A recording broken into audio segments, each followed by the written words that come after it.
Hello, everyone, and welcome to our distinguished speaker series within our group of Webinar Accelerator.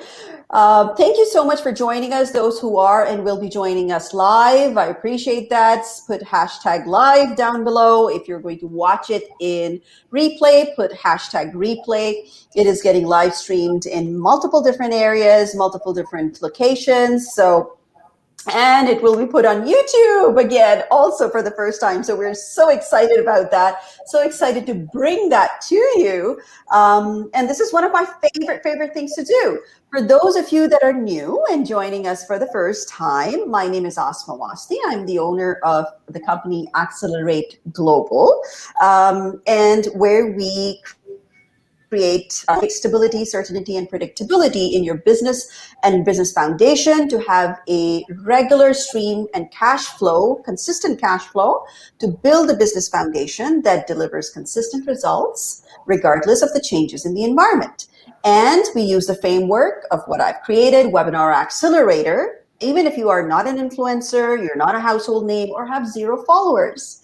So that's a remarkable thing that we do. And of course, if you want to know more about it, there's the link for our website as well as our contact. One of my favorite things to do, though, is to collaborate with people who are amazing in their own right, in their own realm, in their own industry, in their own sector, and provide them a platform to talk about it, tell their story, tell their journey, who they are, how they arrived here, and what is their offer, who is their ideal candidate. And today, I'm so honored and happy to bring to you Jennifer Bilger from Colorado, Denver, Colorado. Hello, Jennifer, and welcome to our Distinguished Speaker Series. Hello, thank you for having me. I'm super excited to be here today. Well, thank you for coming on board and telling us your story. It's amazing that everyone's story is different, and yet we can relate it somehow in some ways. And I love that, because talking about who you are and how you arrived here, and you are one strong person, because I know I always have a discussion beforehand, with my members that come and join us. So really, there are comments coming in. So, hi, Diana. Thank you so much for joining us live. Hi, ladies, she says. So thank you so much for joining us. So happy that you're here. But you're one strong lady. You've gone through a big journey. You come from a corporate background, and I'm going to let you talk about yourself. You do an amazing job in what you do, and I would love people to know and how you arrived here. So tell us a little bit about yourself and what your business is. So I'm a coach, like it says on the screen. Coach Jim Bilger is really what I do, behavioral side of business. So I coach in the business world. I coach sales. I coach, but I focus in the area of the behavioral side of things, because in the corporate world, I was in human resources. And the one thing that I found is you define why something has occurred or how something happened to figure out how to solve the problem. So when I'm working with people, I figure out the why behind everything with them, and figure out how their journey can continue in the path that they can take that's going to be most fortuitous for them. It's going to be their path. It's not going to be a path someone else has created. And a lot of us will take paths that have been trekked by other people, and it's the well-traveled path and things like that. And it's an amazing journey for them. But there are some people who want to go off on their own path, and they want to sidestep that path, or they want something that's more for them. And, you step outside your comfort zone, but you're on a more comfortable path that you tend to create for yourself, because it's all about you. But my business is coaching, and I coach on both. I coach with entrepreneurs and people starting businesses and building that foundation. But I also work in corporate and enterprise, working with teams in the leadership arena and things like that. So I have my foot in 2 different worlds, but for most of my life, that's what I've done. I've had my foot on 2 different sides of things. So it works really well for me. It's comfortable for me to do those things. And you can see it from both ends, right? You have a perspective from each end, right? Exactly. So that gives you an interesting viewpoint. So tell us, how did you arrive in this business for yourself? How did it come about? It's kind of one of those funny things, because if you would have asked me a week before, or even the day before I decided to make the decision, I would have looked at you and said, "There's no way I'm going to own my own business." And I oftentimes will say, "I'm not an idiot. I'm not going to own my own business." And it's not because I think business owners are idiots or anything of that nature. My husband had his own business, and why would we both own our own businesses and not have the security of having, that corporate background that I was in and things like that. Also, I never had that dream. When I was growing up, I never wanted to grow up and be a business owner. I didn't. What did you want to be when you were growing up? What was your... the funny thing is, I wanted to be a doctor, and my journey started that way. If you ask me what I wanted to do, it's so funny, because if we actually listen to the words we use and what we actually say, we actually know what we want to do. Because I always said I wanted to help people, and I was going to be a doctor so I could help people. But I would always start with, I want to help people. Well, guess what? I get to help people every single day. That's what I do. I just am not a doctor. But growing up and everything, like from the time that I was very young in kindergarten, and they would ask what you wanted to do, but I would always say I want to help people, so I'm going to be a doctor. Because in my world, I grew up in an area that didn't have a whole lot of professionals around me. I grew up in the Midwest. I grew up in a very rural area, and most of the people around me were factory workers, blue collar workers, farmers. Nobody owned businesses around me that I knew of. Nobody was working in the corporate world. These were not the things that we really did, and it was so. So it was really something that you went out and did on your own and established it for yourself without having any prior, you didn't see it around you, people working in the corporate world, right? No, and I didn't have an understanding of that world very much, because it wasn't there. But the only person that I ever had contact with that was in the professional world that helped people was a doctor. So, so that's why you wanted to become a doctor. And I had a love for math and science, and so that STEM portion of what I wanted to do, I had a passion for it. So when I went to college, that's actually what I started in. I was pre-med. I was, going through this process. I did, kept up with it. It was something that I loved it until I didn't love it anymore. And it was, one of those things where I took a political science class because they were making me, and I grudgingly had to do one of these humanities classes, or, start taking these courses. And I fell in love with law. I fell in love with other things. I fell in love with so many different things that were out there.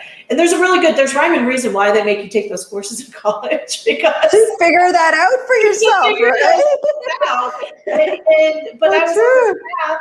And so I remember when I went to go change my major, I did 2.5 years of pre-med. And I was waitlisted for a program that was a 6-year medical program. And I was about to, it was like, so you literally go through, you skip the two years of all those extra courses. And I was about 2.5 years into this.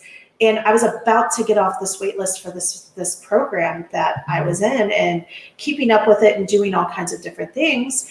And I remember going to my dean and sitting down and talking with them and saying, I would be a good doctor, but I won't be a great doctor. And I would never want to go to somebody who's not great. I would always want to, I would want to go to a great doctor, always somebody who's passionate about it. And I just, this is my thing anymore. And after changing my major 6 more times, I ended up with a degree in legal studies, which I did a complete 180 in what I was doing. I lost 2.5 years of coursework in the process. And it was a hard decision to make, because so many people, it was not easy, because I had told so many people I was going to be a doctor, and then all of a sudden I changed my mind, and it was hard to say those things. So, I'm glad you said that. Thank you so much for saying that, because a lot of people can relate to it. Yeah. Hi, Monica. I'm going to say hi to Monica. She joined us. Thank you so much for the heart. Hi, Monica. Hi, guys. Good. We've got people joining us regularly.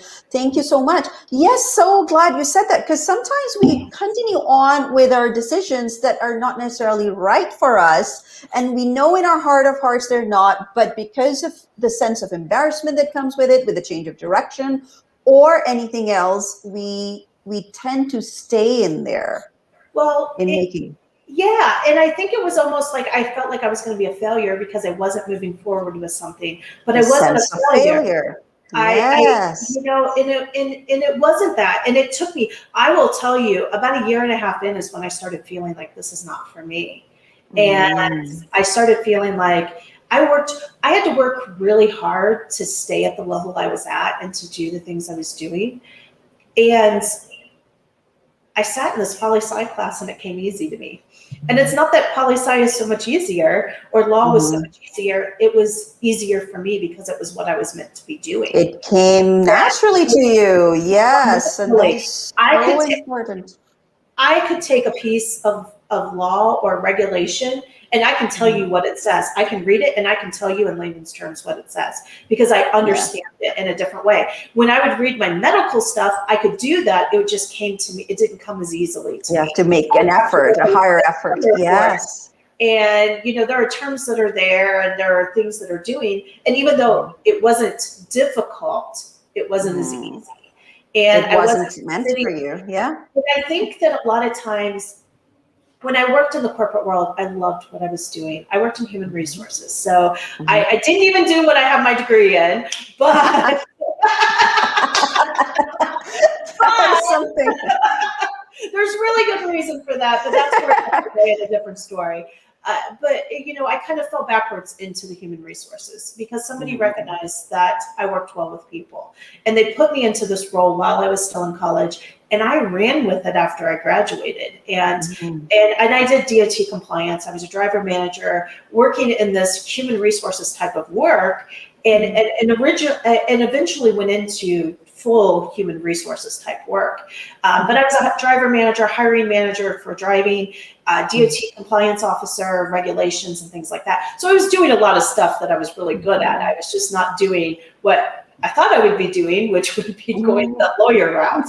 I decided to take a little bit of a break before I went back and did all this stuff to go back to law school.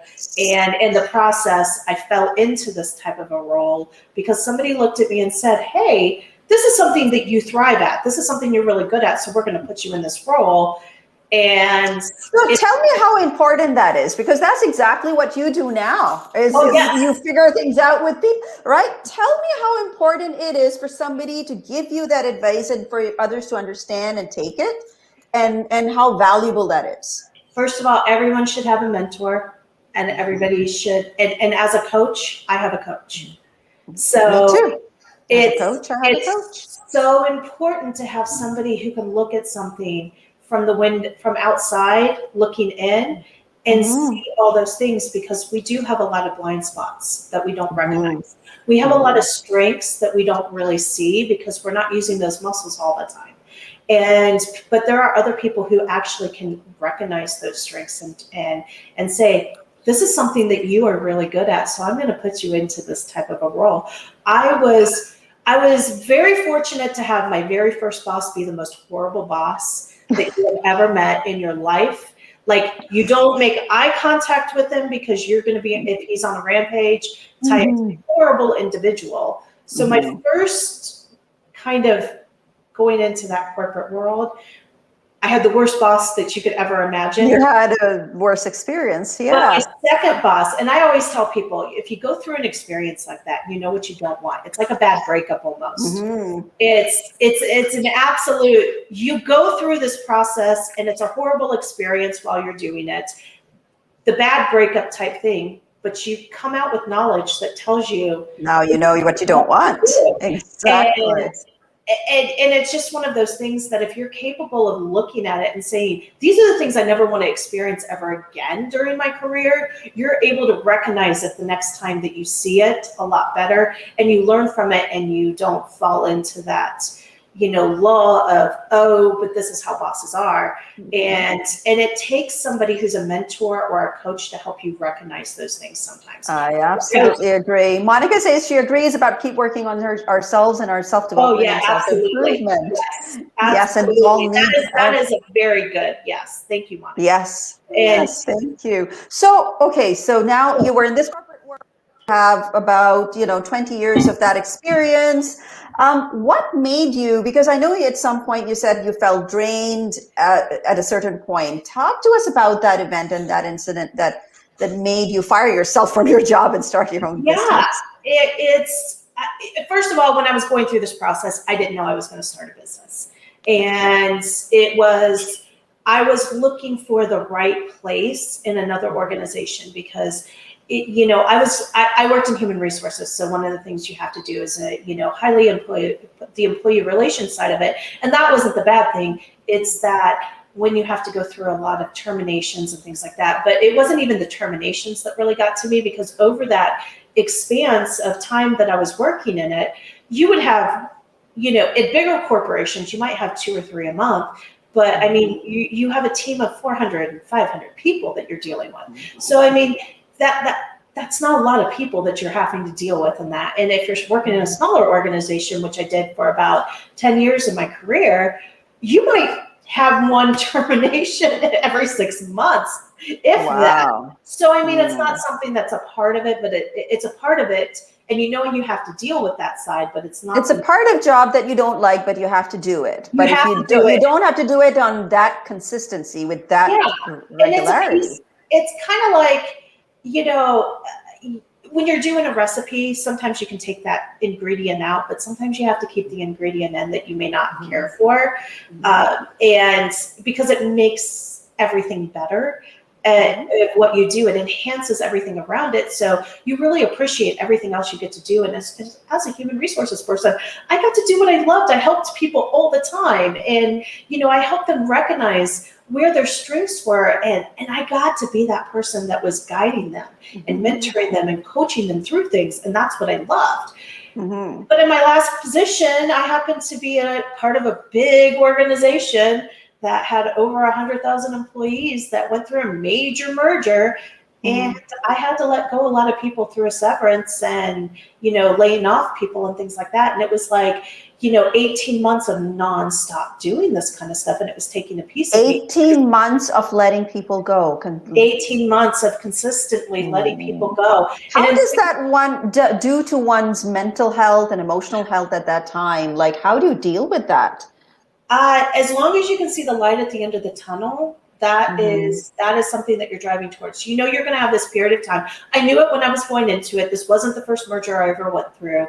This was the largest one I had ever gone through. But it must have taken a toll on you being a part of it. Like we're all human beings, right? We all have emotions. We all have personalities, and it must have. A lot of people knew that they were going to have this happen. They didn't want to move to a different location. So a lot of it was people saying, hey, I'm volunteering for this kind of thing. It still wasn't the easiest thing to deal with. Some of these people had worked for the company for 20 years. So, I mean, it wasn't the easiest thing, but there was a light and you could still see the light. And you knew when you got to the other side of this, you weren't going to have to do this anymore. Or so I thought. And this is what was what precipitated the information, the decision that I ended up making, because I got through that 18 months and I had about 4 to 6 months of not having to deal with that. And then they decided to do a reorganization, and people I had just hired in the last 6 months, we were now going to lay those people off now. And because so for those of us who don't know what reorganization means, so you laid off people for 18 months, you took a break of 4 to 6 months, you hired people in that process for. I was hiring people that we were around. So during this time period, everybody I was laying off, I was hiring to replace those people. So 300 and some people through that 18-month span, and then so you're laying people off, but you're rehiring and backfilling because you still have the positions available to fill. Yes. But when they decided to do the reorganization, and I found out that now I had to let people go that I had just hired to fill these positions, and it was like, and it was just like, now I'm trapped in the cycle of, this is what I'm going to be doing this whole entire time. I'm not going to get out of this, because we're going to reorganize. And a reorganization is saying, okay, now that we have these teams aligned in this manner, we've decided to consolidate here, and we've decided that we're going to no longer work on this project. And reorganizations come in many different shapes and forms. This one happened to be taking and consolidating people who had similar skills. So we had two people doing the same type of work, and they were now going to be under the same thing. It happens all the time in the corporate world. It really does. But the scale in which I was dealing with, but then again, the size of it. It was just like, I am never getting out of this. So originally I was going to go to another corporate position, because I just never knew. I thought that's my thing. I love what I do. Because you want to continue to do that. So what was that thing that happened that made you to switch gears and become an entrepreneur? Talk about that moment. Yeah. So honestly, it was, I would go to interview for these other positions at amazing companies, smaller companies, because I thought big was the issue. So I was back in the smaller companies, and we're talking about people who have 500 employees or less, or 2,000 employees or less. So these were much smaller scale than what I was dealing with in the larger organization. And I thought, that's the issue. This is my issue. I would go and I would interview. I would get through 2 or 3 interviews, and I would pull myself out of contention. And I couldn't tell you why I was doing it. I don't think this is the right role for me. I'm moving on. And I had this, I wake up in the middle of the night and have epiphanies. I'm literally one of those people that does it. I woke up in the middle of the night and realized I no longer want to work for somebody who's forcing me to let people go when it's not solely my decision. I'm advising on it, but I'm not solely the person. And I think that who decides on it. Yes. It's so important to recognize that. I'm so happy you said that. And because it's not an easy thing to come to terms with it and make that decision and make that switch. And you did tell me earlier that you felt drained through that process, and you're the personality type that requires a balance around you. And I needed that balance. And here's the other thing. It had nothing to do with control. So when I tell that story, a lot of people are like, oh, they're a control person. It had nothing to do with control. No, it's more about balance. It was more of controlling that balance that was around me. And the only way that I knew I could do it 100% is if I owned my own company. Because every person I hired and fired, I was the sole decision maker on that. Or if I get big enough, I am the person who's ultimately in control of those things and how we deal with them. And even though I was advising on things and people took the advice, and it had nothing to do with that. It had everything to do with going through this process and saying, I wanted to be able to help them in a different capacity, and I was told we couldn't do that. And I didn't like that, because I'm a person who helps. I want to talk about that, Jennifer. Okay, so let's talk about that, because I want to know, because every individual growing up in their life goes through certain defining moments that actually brings them to that point, right? So there's a personality type you just discussed, you just talked about. This is the kind of personality I have. I'm not controlling, but I require balance. This is what I want. This is what I need. And you recognize it. I'm a little controlling. He'll tell you I'm a little controlling on things, but it's not that spouses. Yeah, they're there to tell you a few different things. Interestingly, in the relationship, and they have a different perspective. Yes. But talking about that, growing up, because you said you came from a place that didn't have that corporate background, that didn't have that, and you didn't have anybody, as an example or a success story in that. However, there were certain instances your personality to be the way you are. You're not a person who, and I loved it. I said, I told you a little bit earlier when we were talking that I love your quote when you say, you went through certain challenges, but you believe you're a positive person and you believe in positivity, and you say it's not a failure unless you give up, right? Absolutely. So failure is something to learn from. And you have to embrace the failures. And I'm not talking about embracing, I'm talking about embracing what you learn from the failure itself. So, my corporate journey was not a failure. It was me learning who I was. And as long Right. as I continued to walk down the path, so there were mistakes. There were things that weren't right for me, but I didn't know they weren't right until I did them. And so if we step back and we stay in our comfort zone, I always say good things can happen in a comfort zone. There's nothing wrong with it. And there are a lot of people who stay in their comfort zone and they're very content and they're very happy. But these are not the people that you look at and say, I want to be like that person. They're doing this amazing thing and I wish I could do that. It's not when I was a child, we grew up, we weren't dirt poor, but we weren't wealthy. We didn't have a whole lot of money, but I never wanted for anything. I had amazing parents. They provided and they did amazing things, but we just didn't have the luxuries. And we would go through this neighborhood, and I remember with my sister, looking and saying, someday I'm going to live in a house like that. That's the same type of concept. It's that same type of thing. Those are people who stepped outside of their comfort zone. They did something. And you did. Yes, that's exactly what you did. You stepped out of your comfort zone to make a change in your life. Absolutely. And to do that spectacular, you have to embrace the failures. You have to be okay with what's going to happen outside that comfort zone, because outside the comfort zone, it's not lit. It's walking around in the dark. It's stumbling. It's figuring things out, and it's figuring this is not the right thing for me. This is not the right And falling down and getting back up. And it's one of those things that I want to say hi. I don't know who joined us because I can't see their name. It just says Facebook user. So hi there. Thank you so much for joining us live for today. But if you can put your name down there, that'll be awesome. I would love to see who it is so we can recognize you. But you're absolutely right, Jennifer. It's so important, so relatable, because sometimes we get scared of the amount of work that it might take, the amount of effort it might take, the energy it takes, fear of the unknown, right? Fear of stepping into something that may be uncomfortable, right? Yeah. And you did all of the above. Yeah, and it's just, making those choices and decisions. When I decided to change my major, the hardest person I had to tell were my parents. And it was because then I felt like, well, you're telling everybody I'm going to be a doctor and you can no longer say that anymore.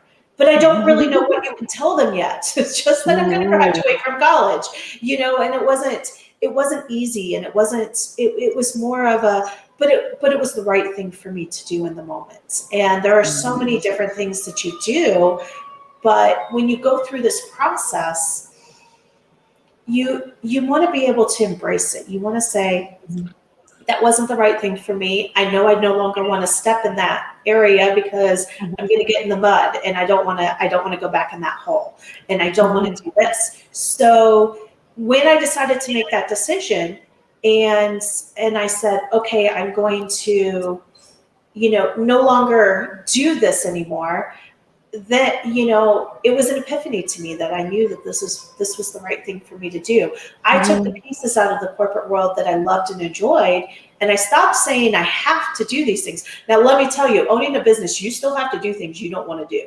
It is not all sunshine and rainbows. But the best part about it is you can get to do things that you want to do. Get to do what you want to do. And 95% of what I do is what I love doing. And I hate bookkeeping more than anything in the world. But if you don't do bookkeeping, you cannot have a business. So, and you can always delegate it out to someone who loves bookkeeping. Exactly. Right? And that's what I was just going to say. I pay for a bookkeeper every month to do it, because this is not, but I still have to do part of that stuff. I still have things.